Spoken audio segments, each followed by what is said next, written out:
Hello and welcome to Faith in 5. Today we will be exploring prayer as proof for the existence of God. Prayer is communicating with God, usually through words. If a person prays and God answers, it shows he must be real as he used his omnipotence to make your request a reality. It is worth noting that the frame of this argument is similar to that of miracles. Even some of the same examples can be used, as God often answers prayer with a miracle. If a prayer can be shown to be true, this means God must exist, as he's answered it. But if it can be shown to be false, perhaps God might not really exist. Let's start with some biblical examples. In the story of Elijah, God miraculously answers Elijah's prayer to light a sacrifice by sending fire from heaven. This proves God is real, as it would be impossible for fire to just fall from heaven and burn up a sacrifice. Additionally, Elijah soaked his sacrifice 3 times with water to prove that it really was the work of God, not chance. On the other hand, the evidence is false because Israel is a very hot country. We are not told how long it took to light the sacrifice, and if the material was dry enough, it could have been caused by the heat. Additionally, the water could have just been an exaggeration. We cannot be sure the sacrifice was really soaked, as the Bible was written many years ago. Another example of an answer to prayer can be found in the story of Daniel. Daniel is thrown into the lion's den for worshipping God. But Daniel, while in that pit, prays for God to protect him. Amazingly, he was released from the pit the next day, totally unharmed. The prayer is authentic proof for the existence of God, as the lions were usually starved to make them hungry beforehand. This means they would usually have eaten a prisoner, so it must be the work of God. Additionally, the king who imprisoned him also clearly believed the prayer was answered as he let him go.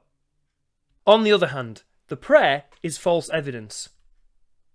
Perhaps the lions had eaten or were not hungry, making it just coincidence. Perhaps he was very quiet and the lions did not see him. Or perhaps the whole account is false, as it is from a biased source written in a barbaric age. Still, some people argue modern answers to prayer are proof for the existence of God, as if a person is diagnosed with incurable cancer by doctors, then, after prayer, if they are miraculously healed, it must be the work of God. If a person shows signs of demonic possession, but then, after prayer, it stops, it must be the work of God. Additionally, if a person is in financial difficulty, then prays and a large sum of money appears into their account, it must also be the work of God to meet their needs. Given that Jesus said, "Ask and you will receive," and in each case the individual's prayer was answered, God must be real in order to answer these prayers. Still, many people argue against prayer as proof for the existence of God. They might say answers to prayer are simply coincidence. For example, in the case of praying for financial help, a person might just find money, or it may be incorrectly added to their account. Additionally, people who claim prayer is the work of God are guilty of using God of the gaps. They assume it's the work of God, as they don't know why the event happened. David Hume said, "A wise man bases his belief on the evidence," and there is not enough evidence to suggest that a prayer has ever truly been answered. Prayers for healings are much less impressive today, as it's not really the work of God, it's just the work of good doctors and modern medicine. Biblical answers to prayer are from a barbaric age. We can't trust these sources, but now we should turn to scientific proof. On the other hand, some people still continue to insist that prayer is proof for the existence of God. They might say that some prayers cannot be the product of chance. If a person needs exactly £1,265 to solve their financial issue, and then they pray and get it, it can only be the work of God. As the Bible literally says, "Ask and you will receive," if you get an answer, that's just God keeping his promise. Some prayers are just so incredible they could only be answered by an omnipotent force. For example, if you prayed to stop an earthquake and it stopped. If a person is healed from a terminal illness, this can't be the work of doctors, as they had predicted the person's death.